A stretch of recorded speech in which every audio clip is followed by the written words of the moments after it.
Ano yon? Nagreklamo siya, lagi siyang naguhugas. Bakit? Patingin. Sandali lang. Dahan-dahan lang naman. Ay, dito. Pera ba yan? Upo ka dyan. Eh, parang ano, pamilya. Ayan. Oh, sobre na, sinobre pa. Upo ka na. Ay, buwan. Hawakan mo. Tingnan natin kung anong nakasulat.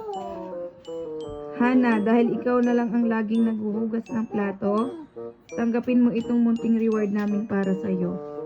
Sige, upo ka muna. Ano mo Pang G na yan. May pang gin na siya. Wait lang, may nakalagay dyan.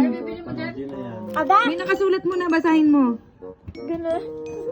Smile. Ano yan? Anong Nakasulat? bibili mo dyan? Basahin mo nga ano yan. G. Smile before you open. Smile. Paano yung smile? Paano yung smile? O, sige. Pahingi.